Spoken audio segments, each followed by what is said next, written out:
తక్కువ ఖర్చుతో ఎక్కువ ఆయకట్టుకు సాగునీరు అందించడం, తుది దశలో ఉన్న ప్రాజెక్టులను పూర్తి చేయడంపై రాష్ట్ర ప్రభుత్వం దృష్టి సారించింది. నీటిపారుదల శాఖపై సీఎం, మంత్రి ఇప్పటికే పలుమార్లు సమావేశాలు నిర్వహించి అధికారులకు పలు సూచనలు చేశారు.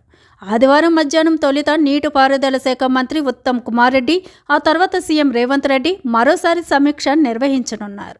ఈ నేపథ్యంలో 6 నెలలు, ఏడాది, 2 ఏళ్లు, 3 ఏళ్లు ఇలా నిర్ణీత వ్యవధిలో పూర్తి చేయగలిగిన ప్రాజెక్టుల జాబితాను నీటిపారుదల శాఖ సిద్ధం చేసింది.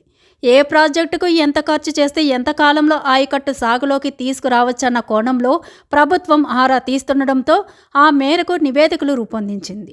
ప్రాజెక్టులు, కాలువలు, పంప్ హౌస్లు, డిస్ట్రిబ్యూటరీలు, ప్రాజెక్టుల వెనుక భాగంలో ఉన్న సాగునీరు అందని ఆయకట్టుకు ఎలా నీరు అందించాలి, చిన్న తరహా ఎత్తిపోతల నిర్మాణాలు ఎక్కడ చేపట్టాలనే వివరాలను సిద్ధం చేసినట్లు తెలిసింది.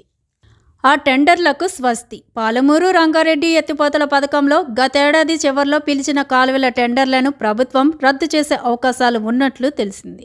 వట్టెం, కరువెన, ఉదండాపూర్ జలాశయాల కింద బారాస ప్రభుత్వం నిరుడు 11 టెండర్లను సిద్ధం చేయగా 7ంటికి ప్రాధాన్యమిచ్చింది. 3747.49 కోట్లతో ఉదండపూర్ కింద 5 పనులు, కరువెన కింద 2 పనులకు గతేడాది సెప్టెంబర్లో టెండర్లకు పిలిచింది. అక్టోబర్ 2వ వారంలో వాటిని తెరిచింది.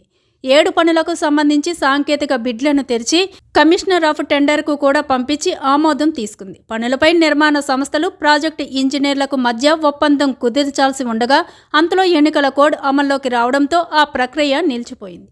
ఎన్నికల అనంతరం కొలువుదీరిన కొత్త ప్రభుత్వం నీటిపారుదల శాఖలో టెండర్ల దశలో ఉన్న పనులను నిలిపివేయాలని గత నెల మొదటి వారంలోనే ఆదేశించింది.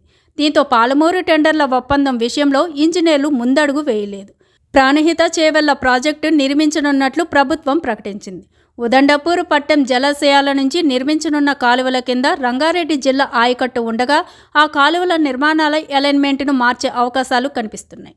ఉదండపూర్ జలాశయం నిల్వ సామర్థ్యాన్ని కుదించే అవకాశం ఉందని తెలుస్తుంది.